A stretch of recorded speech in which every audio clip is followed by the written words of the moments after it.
오늘부터 이제 사사기 공부를 저랑 할 거예요.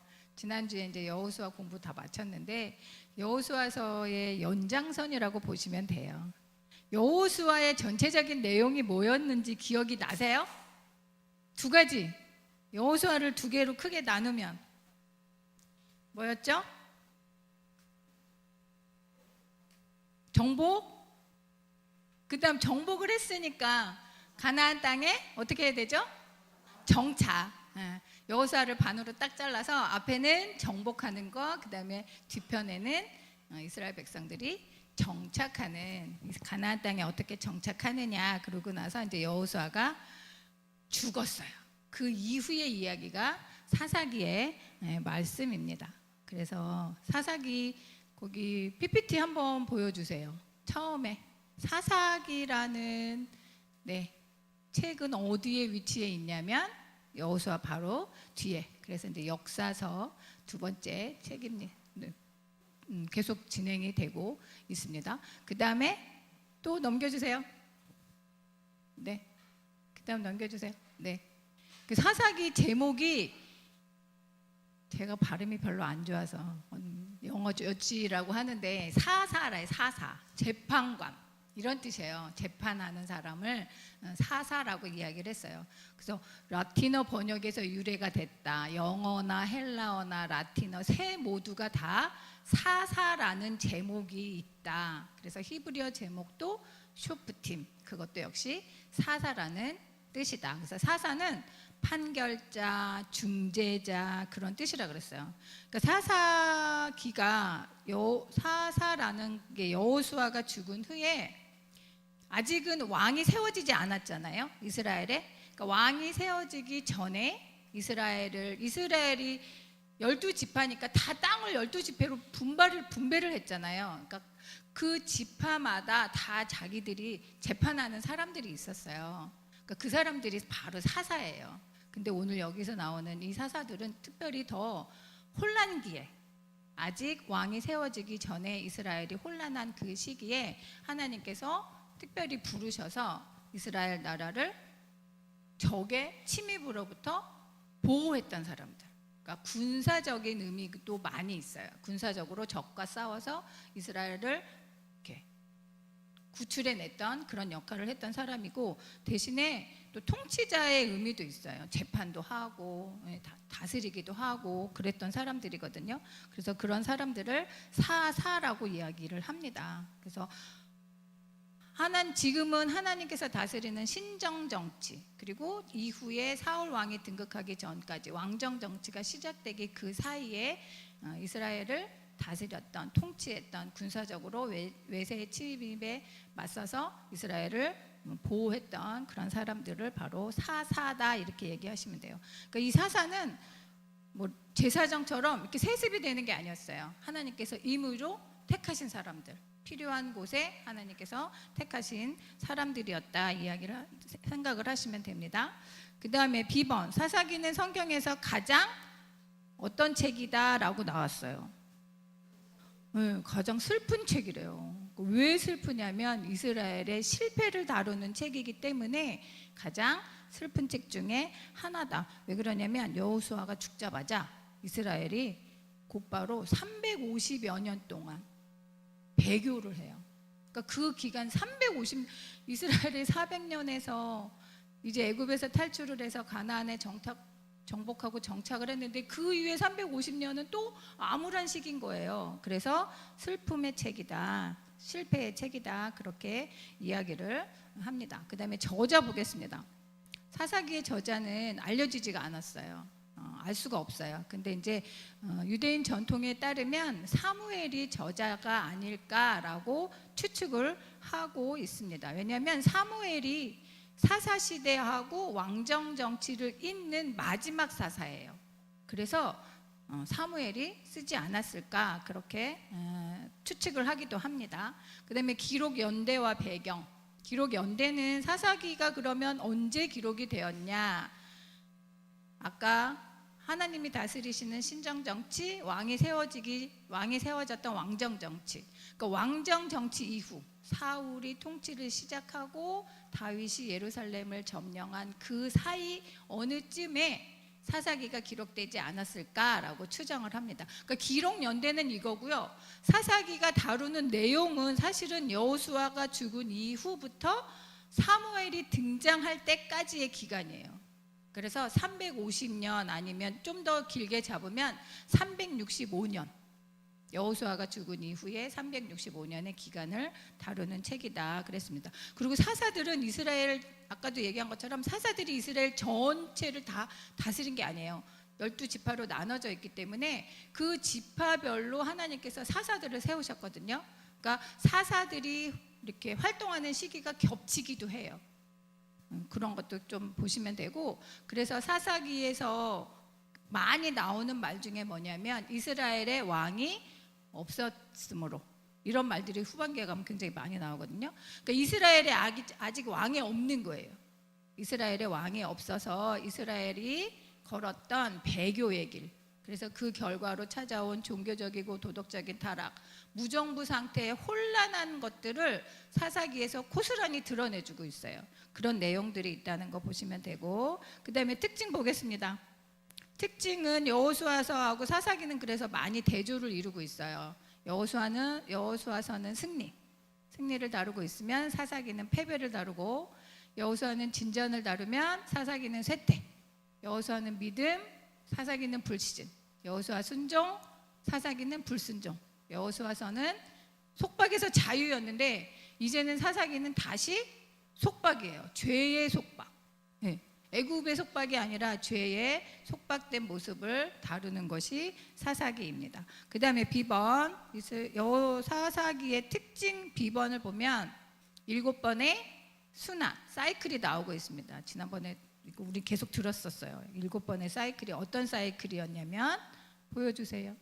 죄를 지었죠. 그러면 외적의 속박을 당하고, 그러면 어떻게 하죠? 이스라엘 백성들이 구해달라고 기도하고 간구하고, 그러면 하나님께서 개입하셔서 구원해 주시고, 그러면 그 땅에, 여기 침묵이라고 나왔는데 평안이 있어요. 평온해요. 이스라엘이 사사를 통해서 구원하는 그 시에게는 평온의 시기가 있게 돼요. 그래서 이런 사이클이 몇 번이 나온다고요? 7번이나 나온다. 근데 여기 이런 사이클 중에 등장하는 사람들이 바로 사사들이다라고 생각을 하시면 되겠습니다. 그다음에 계관 보겠습니다. 19쪽, 교재 19쪽의 계관. 거기를 보면, 그래서 1장에서 2장을 보면 이스라엘이 왜 실패를 했는지, 실패의 원인에 대해서 이야기를 하고 있어요. 그래서 강조점은 패배, 그들이 타협을 했다는 거예요. 이방 사람들과 타협을 했기 때문에 이렇게 실패의 원인이 되었다. 그 다음에 3장에서 16장까지는 실패의 과정을 다루고 있고, 불순종한 모습을 말씀해주고 있고, 그래서 불순종하니까 계속 악순환이 반복이, 아까 7번의 악순환이 반복이 되고 있고, 그 다음에 17장에서 21장까지는 그 실패의 결과 이스라엘이 타락했고 부패한 모습으로 있던 모습, 그래서 영적인 타협은 영적 붕괴를 초래한다라는 걸 알려주고 있습니다. 그래서 이 사사기의 배경이 되는 것은 주로 가나안 지역하고 요단 건너편, 요단 서편에서 많이 이루어져요. 요단 동편보다는 요단 서편에서 이루어지는 이야기. 연대는 뭐 335년, 주전 335년이라고 그랬는데 연대 이런 거 잘 기억 안 하셔도 돼요. 그러니까 내용이 뭔지를 잘 아시면 되겠습니다. 그래서 여호수아 1장, 실패의 원인은 사사기 1장에서 2장까지 이렇게 나오고 있어요. 그러니까 여호수아가 죽은 이후에 이스라엘이 어떤 모습으로 바로 변하고 있는지를 1장, 2장에서 알려주고 있어요. 거기 보면, 그래서 여호수아 죽은 후에 이스라엘은 하나님께 부분적인 순종 또는 불순종으로 인해서 타협을 했고, 가나안 족속을 진멸하지 않고 그들을 머물 수 있게 내버려 두었다, 이렇게 나와 있어요. 사사기 1장에 보면 가나안 땅의 주요 거점들은 여호수아 당시에 이미 거의 다 정복이 됐어요. 그래서 이제 가나안에 남은 족속들을 내쫓는 것이 이스라엘 각 지파가 해야 될 일이었어요. 그래서 여호수아가 당부를 하는 거예요. 죽기 전에 나와 내 집은 여호와 하나님만을 섬기겠다. 너희는 어떻게 하겠냐? 그랬더니 이스라엘 백성들도 우리도 그렇게 하겠습니다. 하나님만 섬기겠습니다라고 맹세를 했잖아요.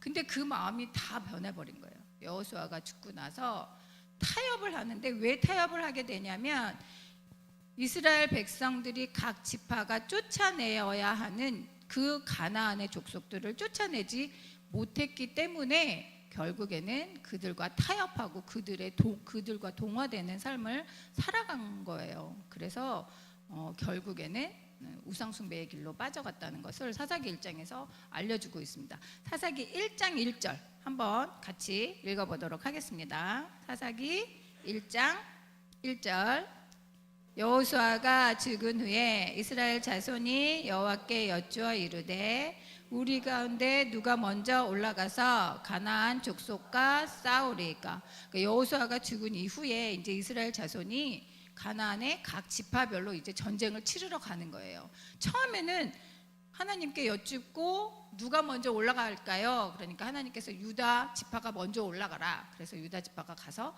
싸우기 시작을 합니다. 그래서 점령을 해요. 네. 근데 1장 19절 읽겠습니다. 1장 19절 여호와께서 유다와 함께 계셨으므로 그가 산지 주민을 쫓아내었으나 골짜기의 주민들은 철병거가 있으므로 그들을 쫓아내지 못하였으며 쫓아내지 못했대요. 철병거가 있어서 두려우니까 쫓아내지 못했어요. 자, 21절 또 한번 읽겠습니다. 베냐민 자손은 예루살렘에 거주하는 여부스 족속을 쫓아내지 못하였으므로 여부스 족속이 베냐민 자손과 함께 오늘까지 예루살렘에 거주하니라. 여기도 여부스 족속을 쫓아내지 못하였으므로 뒤에 계속 보면 쫓아내지 못하였다라는 말이 계속 나오고 있어요. 므낫세 지파, 에브라임 지파, 스불론, 아셀, 납달리, 단 다른 모든 지파들도 거기에 살고 있는 그 가나안의 지파들을 쫓아내지 못하였다. 1장에서 계속 얘기를 하고 있어요. 그러니까 결국에는 그들과 동화되는 삶을 살 수밖에 없었다는 거예요. 그래서 두 번째 보겠습니다. 실패의 원인에서 2번. 그래서 여호수아와 여호수아의 추종자 세대가 모두 죽고 그 후에 일어난 세대는 하나님을 알지 못하고 그분을 거부하고 우상을 섬기자 하나님께서는 그들에게 재앙을 통한 괴로움을 주신다. 사사기 2장에서 이스라엘이 어떤 모습으로 살고 있는지를 분명하게 알려주고 계세요. 2장 1절에서 3절 보겠습니다. 여호수아 2장 1절에서 3절 여호와의 사자가 길갈에서부터 복임으로 올라와 말하되 내가 너희를 애굽에서 올라오게 하여 내가 너희의 조상들에게 맹세한 땅으로 들어가게 하였으며 또 내가 이르기를 내가 너희와 함께한 언약을 영원히 어기지 아니하리니 너희는 이 땅의 주민과 언약을 맺지 말며 그들의 제단들을 헐라하였거늘 너희가 내 목소리를 듣지 아니하였으니 어찌하여 그리하였느냐.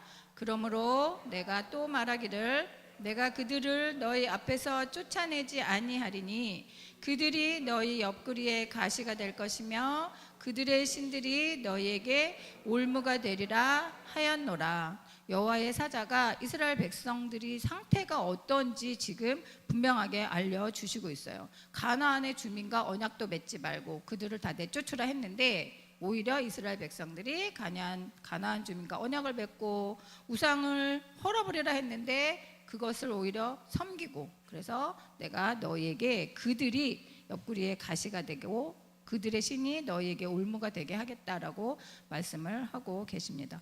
그러면서 중요한 이야기가 또 나오는데 어디를 읽으시냐면 2장 10절 11절 네 거기 나왔네요. 시작. 그 세대의 사람도 다 그 조상들에게로 돌아갔고 그 후에 일어난 다른 세대는 여호와를 알지 못하며 여호와께서 이스라엘을 위하여 행하신 일도 알지 못하였더라.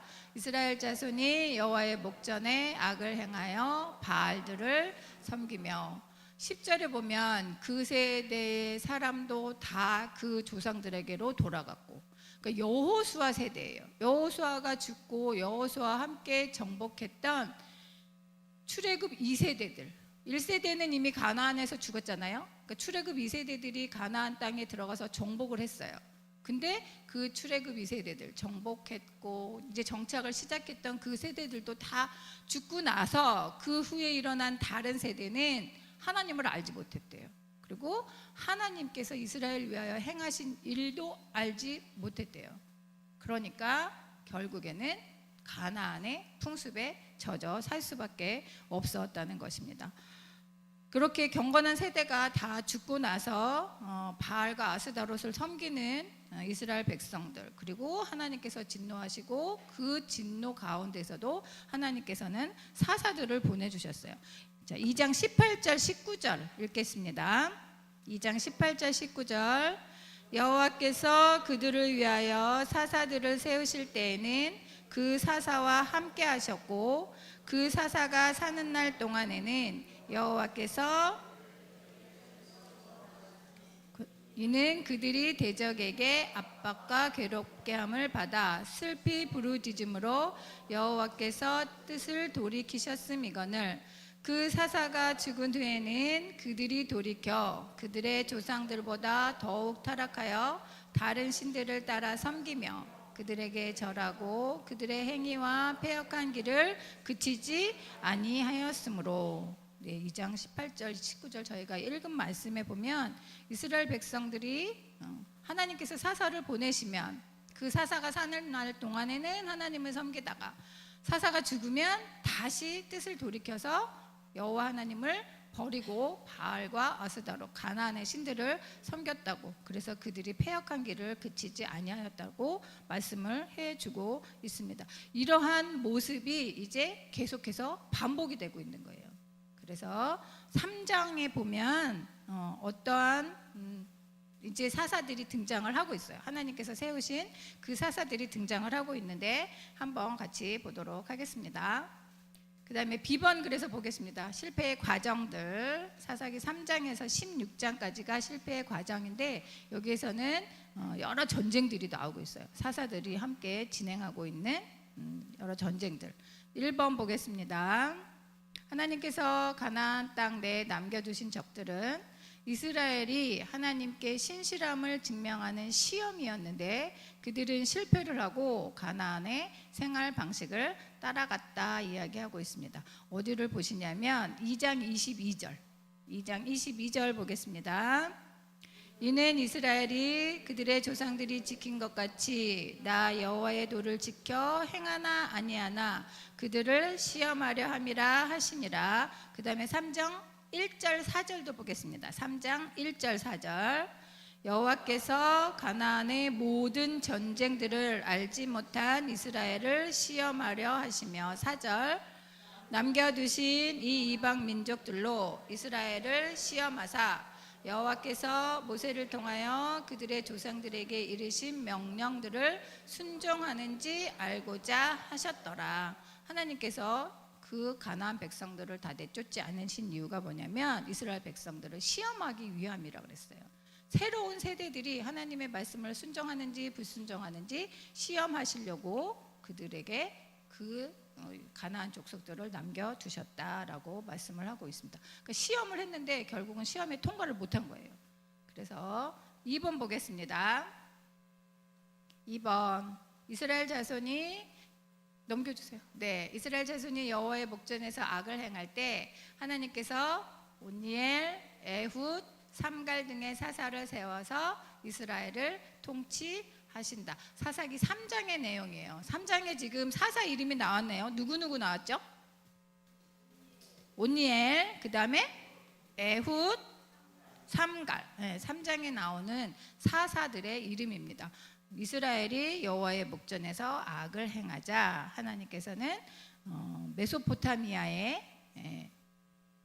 의해서 이스라엘이 압제를 당하게 하셨습니다. 3장 7절 9절 보겠습니다. 3장의 7절 9절 이스라엘 자손이 여호와의 목전에 악을 행하여 자기들의 하나님 여호와를 잊어버리고 바알들과 아세라들을 섬긴지라. 9절 이스라엘 자손이 여호와께 부르짖음에 여호와께서 이스라엘 자손을 위하여 한 구원자를 세워 그들을 구원하게 하시니 그는 곧 갈렙의 아우 그나스의 아들 온니엘이라. 네, 온니엘은 그래서 거기 A번 보면 교재 A번에 보면 온니엘은 메소포타미아로부터 이스라엘을 구원한다 그렇게 나와 있습니다. 온니엘은 여기 아까 우리 저희 좀 전에 성경 말씀 읽은 것처럼 갈렙의 조카예요.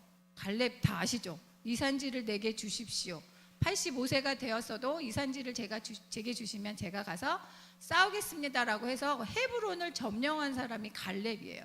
그러니까 그 갈렙의 조카가 온니엘이에요. 그리고 온니엘을 하나님께서 사사로 세우셔서 이스라엘 백성들을 메소포타미아로 구원을 합니다. 그래서 온니엘을 사사로 세워서 이스라엘 백성들이 몇 년 동안 평안을 누리냐면 40년. 온니엘이 다스려서 40년 동안을 그 땅이 평온해집니다. 근데 그 이후에 또다시 이스라엘 백성들은 금방 또 변했어요. 온니엘 이후에 그 다음에는 누가 나오냐면 에훗. 그래서 에훗은 누구로부터 이스라엘을 구원한다고 나왔어요? 모압으로부터 이스라엘을 구원한다 그랬습니다. 근데 여기 성경에 보면 에훗이라는 사람은 왼손잡이 에훗이다 이렇게 나오고 있어요. 에훗. 우리 지금은 뭐 오른손이나 왼손을 쓰나 별 큰 문제가 아닌데 옛날에는 왼손잡이면 왜 왼손 쓰냐고 막 뭐라고 하셨잖아요, 어른들이. 그 왼손을 쓰는 게 이상한 게 아닌데 뭔가 모자란 사람으로 생각들을 하셨어요. 그래서 제발 그러지 말라고, 오른손 쓰라고, 고치라고 막 연필도 막 이렇게 지어주고 이러셨단 말이에요. 근데 성경에도 보면 왼손잡이 에훗이라고 나오고 있는 거예요. 그러니까 우리가 살던 세대도 왼손잡이에 대한 그런 편견이 있었는데 구약 당시 이 시대 때도 왼손잡이라고 하면 그런 편견이 있었겠죠. 근데 그래서 왜 왼손잡이라고 더 강조를 했냐고 보면 오른손을 쓰는데 장애가 있지 않았을까 그렇게 추측을 해요. 네. 에훗이라는 사람이 오른손을 쓰기에 이렇게 편리하게 오른손을 자유자재로 쓰지 못해서 왼손잡이였을 것이다. 왼손이 더 잘 쓰는 사람이었을 것이다. 이렇게 이야기를 합니다. 어쨌든 그렇게 신체적인 약점이 있는 에훗을 들어서 하나님께서 모압으로부터 이스라엘을 구원해 내십니다. 그 다음에 삼갈이라는 사람이 또 나옵니다. 삼갈은 누구를 구원한대요? 삼갈 10번 보면 삼갈은 블레셋 사람을 죽이고 이스라엘을 구원한다. 메소포타미아, 모압, 블레셋, 그렇죠? 이스라엘을 둘러싼 여러 사람들이 이스라엘의 적이 되어서 이스라엘을 공격하고 있는 거예요. 그 땅에 가나안 민족들이 남아 있는 것뿐만이 아니라 밖에서도 공격을 하고 있는 거예요. 네, 그래서 삼갈이라는 선지자는 블레셋 사람 600명을 죽이고 그 다음에 이스라엘 백성들을 구원해 주었다라고 말씀을 하고 있습니다. 그 다음에 삼갈이라는 이 이름은요, 근데 이스라엘 이름이 아니에요. 가나안식 이름이에요. 그러니까 그 땅의 사람들이 벌써부터 이제 가나안 문화에 익숙해져서 이름도 가나안식으로 바꾼 거예요. 그럼에도 불구하고 부모님은 아들의 이름을 삼갈이라는 가나안식의 이름을 붙여 주었지만 그 하나님께서는 그 사람을 통해서 이스라엘을 구원해 내셨다는 거예요. 네. 블레셋 사람 600명을 죽여서 이스라엘을 구원한 사람이 삼갈이었다. 그래서 여기서 보면 그 교훈에 보면 전혀 다른 배경과 약점과 재능을 가진 다양한 사람들을 세워서 다양한 방법으로 하나님께서는 하나님의 목적을 이루어 가신다라고 말씀을 하고 계십니다. 이스라엘 백성들을 구원해 가시는 언약에 신실하신 하나님의 모습을 계속해서 보여주고 있습니다. 그 다음에 3번 보겠습니다. 3번에는 이번에는 이스라엘 자손이 또 악을 행했습니다. 지금 여기에 나오는 그다음 온니엘하고 에훗하고 삼갈은 이스라엘의 남부 지방의 사사들이었어요. 이스라엘 전체를 다스리는 사사가 아니라 그랬잖아요. 이 세 명은 이스라엘의 남부 지방을 외부로부터 구원해낸 사사라는 거 기억을 하시면 됩니다. 그 다음에 3번 또 이스라엘 자손이 악을 행해서 이번에는 가나안의 야빈 왕의 학대를 받고, 그래서 하나님께서 드보라를 사사로 세우시고 이스라엘을 구원하시며 드보라와 바락은 승리하여서 하나님을 찬양한다. 그래서 사사기 4장 5장은 드보라 이야기예요. 여기는 이스라엘의 북부 지방이에요. 아까 처음에는 남부 지방, 이제 드보라는 이스라엘의 북부 지방을 다스렸던 사사입니다. 그래서 4장 1절 보겠습니다. 4장 1절 무슨 이야기가 또 나오는지 한번 같이 읽겠습니다. 에훗이 죽으니 이스라엘 자손이 또 여호와의 목전에 악을 행하매. 네, 사사가 죽으면 이스라엘 백성들은 언제 그랬냐는 듯이 금방 또 이방의 풍습을 따라가고 있습니다. 그래서 가나안 왕 야빈이 이스라엘을 통치하게 됩니다. 이스라엘을 힘들게 합니다. 그럴 때 하나님께서 드보라를 세우십니다. 4장 4절 읽겠습니다. 4장 4절.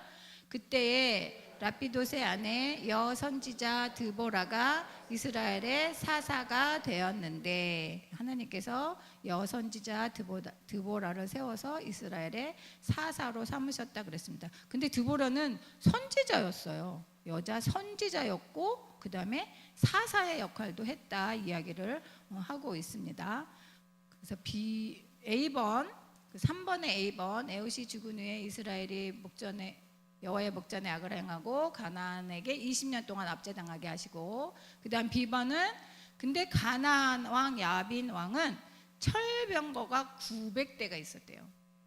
그러니까 엄청난 병기를 가지고 있는 나라였죠. 왕이었죠. 철기가 널리 보급되지 않았었어요 그때는. 근데 철병거를 900대를 가지고 있었다는 것은 그 누구도 넘볼 수 없는 강력한 군사력을 갖고 있었다는 이야기입니다. 근데 10번 보겠습니다. 그래서 드보라를 하나님께서 세우셨어요. 10번. 드보라는 바락에게 가나안을 물리치라고 명령하나 바락은 드보라가 함께 갈 것을 요청하고 드보라는 함께 출병합니다. 하나님께서 드보라에게 바락에게 가서 전쟁을 치러라. 내가 너와 바락과 함께 할 것이니 가서 가나안을 물리쳐라고 얘기를 합니다. 근데 바락은 자기는 혼자 못 간대요. 드보라 당신이 저와 함께 가야 제가 가겠습니다 라고 이야기를 합니다. 그래서 드보라가 바락과 같이 가주고 있습니다. 여성이 지도자로서 이렇게 활동하기는 굉장히 어려운 시대잖아요. 그럼에도 드보라는 선지자 역할도 하면서 사사의 역할을 했어요. 그리고 바락에게 하나님의 말씀을 전하는 그런 역할까지 했었던 걸 보게 됩니다.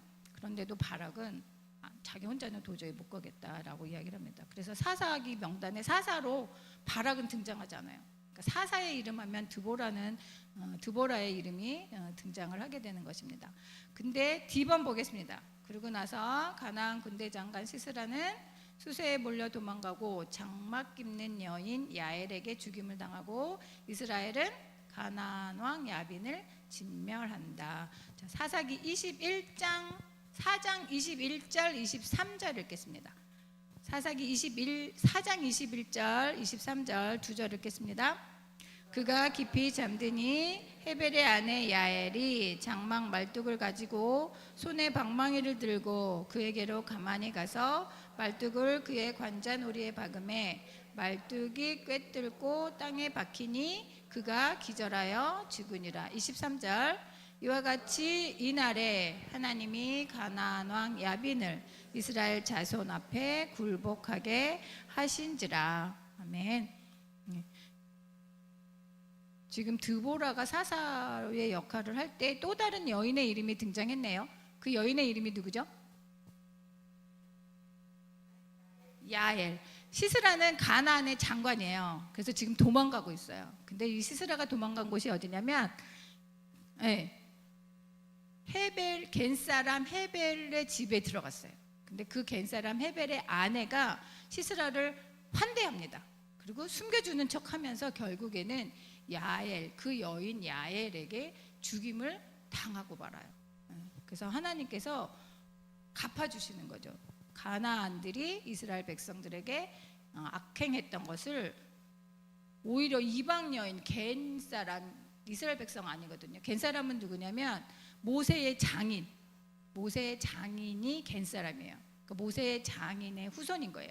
그 여인 야엘에게 죽임을 당하고 결국에는 가나안 왕 야빈도 죽임을 당합니다. 그래서 5장에서는 드보라와 바락이 하나님께서 승리를 가져다 주신 것에 감사하고 찬양을 드립니다. 5장 4절하고 5절 읽겠습니다. 5장 4절 5절.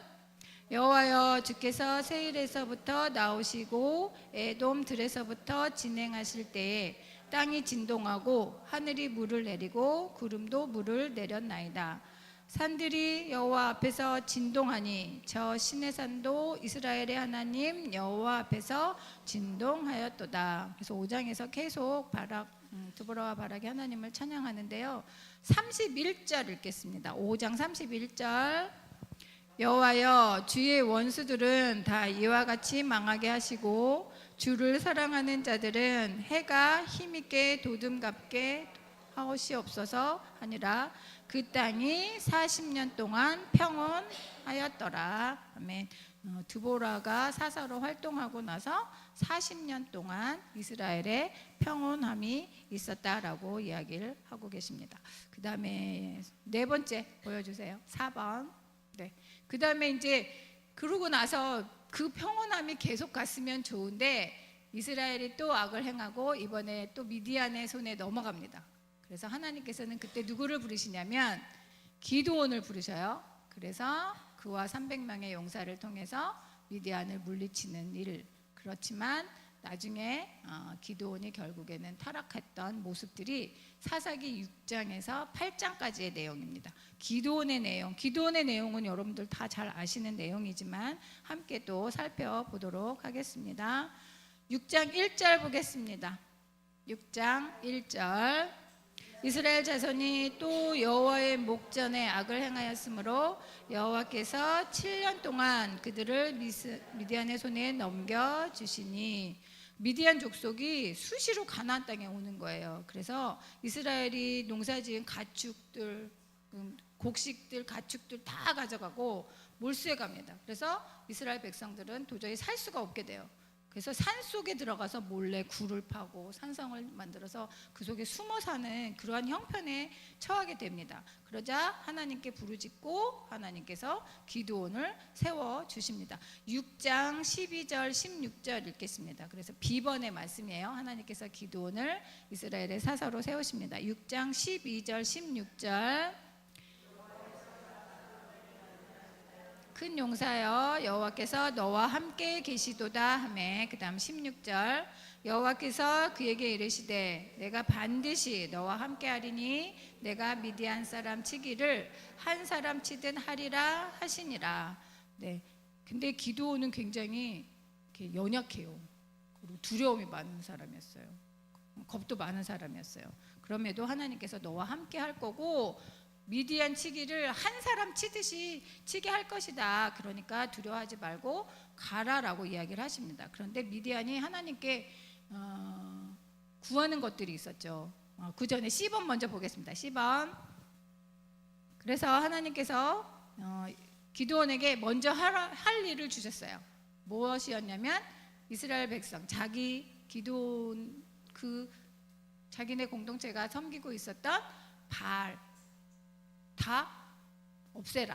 바알의 신상을 다 무너뜨리라고 이야기를 합니다. 그래서 그 일을 하고 나서 기드온의 이름을 여룻바알이다라고 이야기를 하시거든요. 6장 32절 읽겠습니다. 6장 32절. 그날에 기드온을 여룻바알이라 불렀으니 이는 그가 바알의 제단을 파괴하였으므로 바알이 그와 더불어 다툴 것이라 함이었더라. 그래서 기드온이 하나님께서 바알의 우상들을 다 부시라고 할 때 겁이 나서 밤에 몰래 가서 해요. 그것도 자기 아버지가 자기 집에 만들어 놓은 걸. 그러니까 백성들이 와서 누가 이렇게 부서뜨렸냐, 바알을 부서뜨렸냐, 기드온을 내놔라, 기드온을 우리가 다 죽이겠다, 막 이렇게 얘기할 때 기드온의 아버지가 바알이 진짜 신이면 기드온을 해하게 할 거다. 그러니까 당신들은 가만히 있어라. 바알이 할 거다. 그래서 기드온이 여룻바알이라는 별명을 얻게 됩니다. 그 다음에 그런데도 기드온은 하나님께 양털을 통한 표징을 구하고 하나님께서는 그의 요구를 들어주십니다. 밤에 자는데 처음에는 양털에는만 이슬이 내리게 해주세요. 그렇게 다 들어주셨더니 그 다음에는 양털에는 이슬이 없고 그 주변에만 이슬이 가득하게 해주세요. 또 요구를 합니다. 근데 하나님은 인내를 가지시고 기드온의 요구를 다 들어주세요. 그래서 기드온이 또 하나님께서 자기와 함께 하신다는 그 믿음을 가지고 군인들을 모집을 합니다. 근데 많은 군사들이 왔지만 하나님께서 택하신 사람들은 300명이었어요. 300명. 그래서 기드온의 300명의 용사로 미디안에 몇 명을 무찌르신대요? 13만 5천 명. 13만 5천 대 300.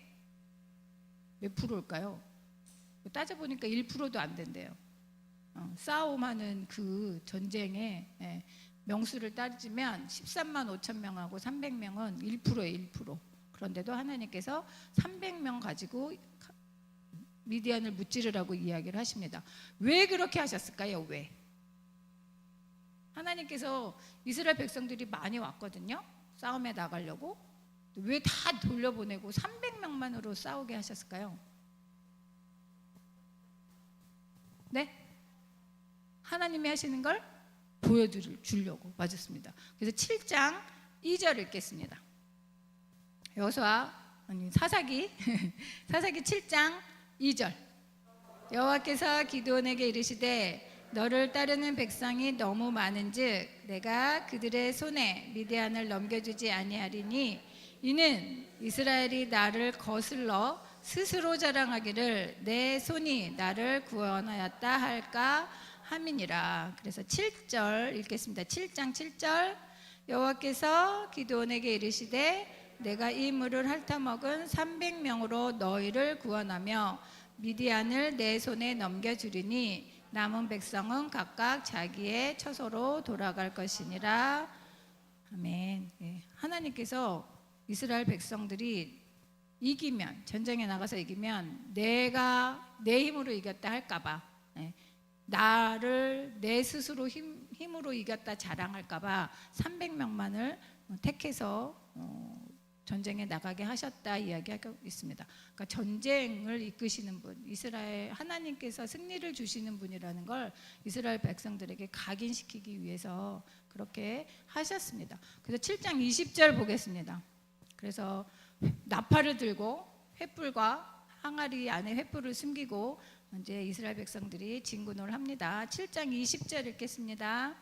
세대가 나팔을 불며 항아리를 부수고 왼손에 횃불을 들고 오른손에 나팔을 불며 외쳐 이르되 여호와와 기드온의 칼이다. 네, 여호와와 기드온의 칼이다라고 외치면서 미디안을 다 무찌르게 됩니다. 300명을 이렇게 세 분대로 나눈 거예요. 그래서 와 하고 쳐들어가고 나팔을 불고 쳐들어가서 결국에는 미디안을 이기게 하셨습니다. 그 다음에 F번 보겠습니다. 지금 저희가 2번까지 계속 했고요. F번. 근데 사사기 8장에 보면 기드온이 살해와 보복을 하는 이야기가 나오고 있습니다. 사사기 8장에서는 숫곳의 사람과 브누엘의 사람들이 기드온이 그 왕을 쫓아가요. 그래서 그 왕을 쫓아가고 있는데 미디안의 그 왕을 쫓아가는데 도와주질 않아요. 우리가 너무 지쳤다. 그러니까 우리에게 먹을 것을 좀 주어라 하는데도 같은 동족이거든요. 지금 숫곳과 브누엘 사람들이 다 같은 이스라엘 민족이에요. 근데 도와주질 않아요. 기드온이 하는 그 전쟁에 전혀 도와주지 않고 방관자의 역할을 합니다. 그래서 결국에는 기드온이 전쟁에서 승리하고 돌아오면서 그 숫곳과 브누엘인데 사실은 브니엘이 똑같은 거예요. 그 사람들을 다 살해해요. 보복하고 그들에게 살해를 하고 있습니다. 잘한 건 아니죠. 그렇죠? 기드온이 그렇게 같은 민족을 보복하고 살해한 것은 나쁜 거였지만 그럼에도 기드온을 도와주지 않은 그 이스라엘 사람들도 그냥 하나님의 뜻은 저리 갔고 그저 방관자의 모습으로 있었다는 거예요. 그 다음에 그래서 여호와와 기드온의 칼이다라고 외치면서 미디안을 다 무찌르게 되었습니다. 그 다음에 G번 보겠습니다. 기드온은 결국 근데 기드온이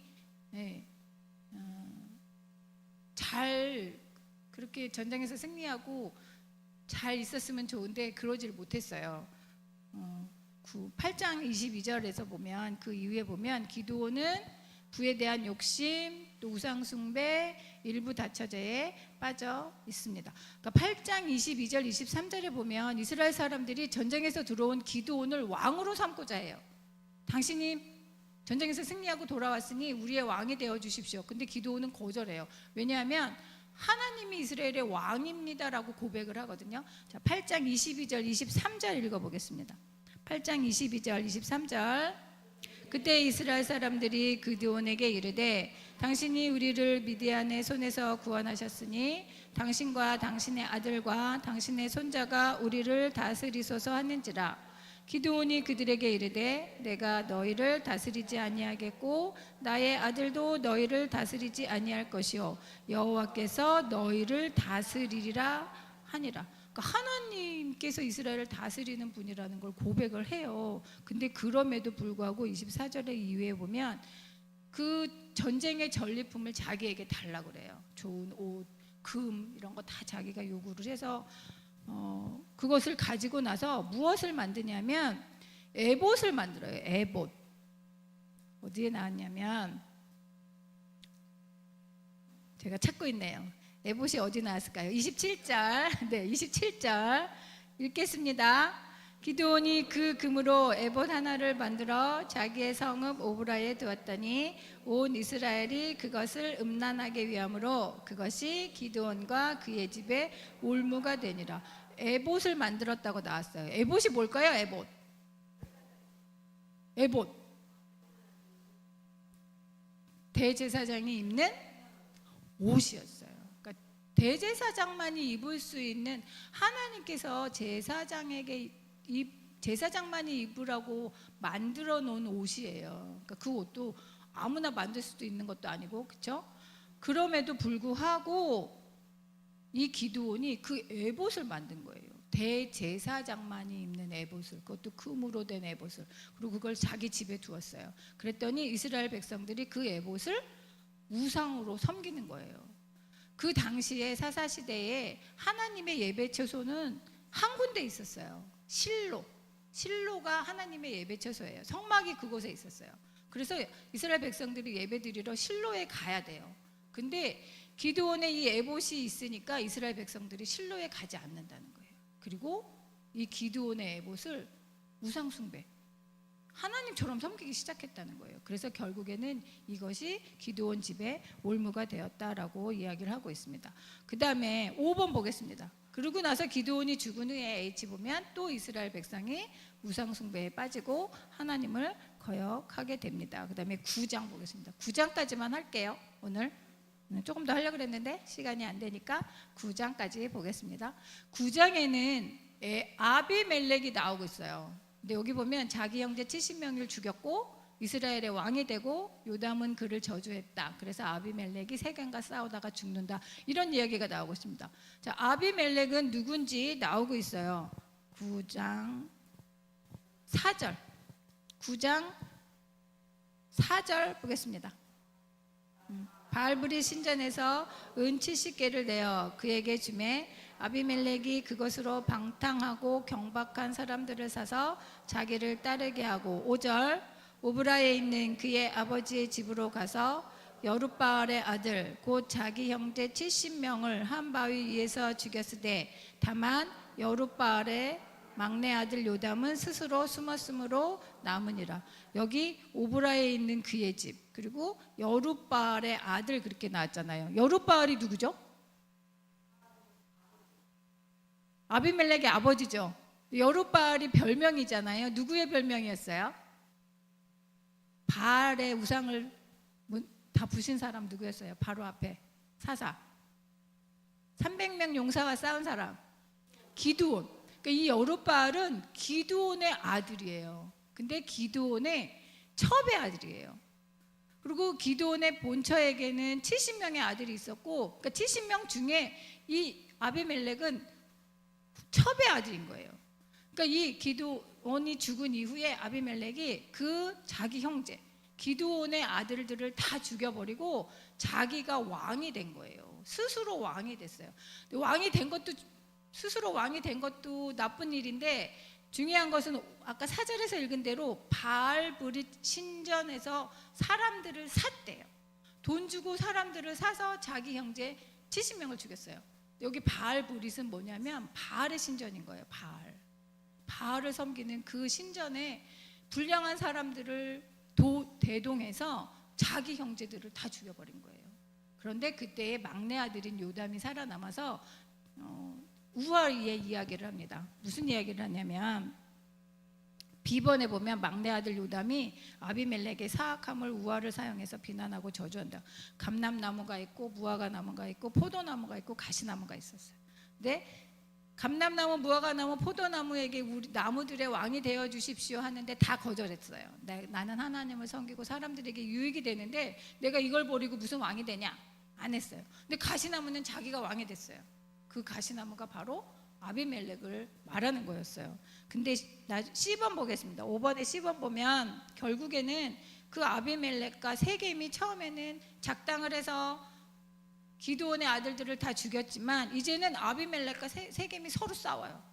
하나님께서 그들을 사이에 분열을 일으키셔요. 그래서 결국에는 서로 싸우는 거예요. 이제는 아비멜렉과 세겜이 같이 싸워서 죽는데, 어떻게 죽냐면 도망가다가 나중에 아비멜렉이 여인의 맷돌에 맞아서 두개골이 깨지고, 그러니까 내가 여인에게 죽었다고 소문이 나면 안 되니 자기 무기를 든 청년에게 나를 찔러 죽여라, 이렇게 얘기를 해요. 그래서 그 칼에 찔림을 받아서 죽게 됩니다. 자, 9장 56절 57절 읽겠습니다. 9장 56절 57절 9장 56절 57절 아비멜렉이 그의 형제 70명을 죽여 자기 아버지에게 행한 악행을 하나님이 이같이 갚으셨고, 또 세겜 사람들의 모든 악행을 하나님이 그들의 머리에 갚으셨으니 여룹바알의 아들 요담의 저주가 그들에게 응하니라. 하나님께서 이스라엘의 사사를 세우셔서 이스라엘을 구원해내셨죠. 근데 지금 아비멜렉은 오히려 자기 스스로 왕이 됐어요. 바알의 신전의 힘을 빌어서 스스로 왕이 된 사람이고, 오히려 이스라엘을 망하게 한 사람이에요. 그러니까 사사가 아니에요. 그리고 이스라엘을 오히려 괴롭히는 역할을 하고 이스라엘의 백성들과 자기 동족들과 서로 싸우게 된 그런 사람이라는 거예요. 그러니까 하나님께서는 아비멜렉을 오히려 이스라엘을 징계하는 징계의 막대기로 사용을 하셨다는 것을 저희들이 또 볼 수가 있습니다. 여기까지 하고 그 다음에 6번부터는 다음 주에 하도록 하겠습니다. 오늘 그래서 배운 내용 가지고 함께 잠깐만 기도하겠습니다. 아까 성경 말씀 읽을 때 하나님을 알지 못하는 세대가 하나님을 예배하지도 않았고 우상 숭배했다 그랬어요. 그러니까 하나님을 떠난 삶을 살았던 그 세대들을 보면서 우리와 우리의 다음 세대는 하나님을 더 많이 알아가고 하나님을 더 많이 경험할 수 있게 해달라고, 그래서 믿음의 세대로 세워지게 해달라고 기도하셨으면 좋겠습니다. 그 다음에 약한 자, 또 사회적으로 천하다고 여김받는 사람들을 하나님께서는 세우셨어요. 그리고 그들을 사사로 사용하셨습니다. 우리 역시 연약하고 약하지만 하나님께서 우리를 불러주셨음에 감사하는 그런 감사의 고백을 올려드리면 좋겠습니다. 기도하시겠습니다.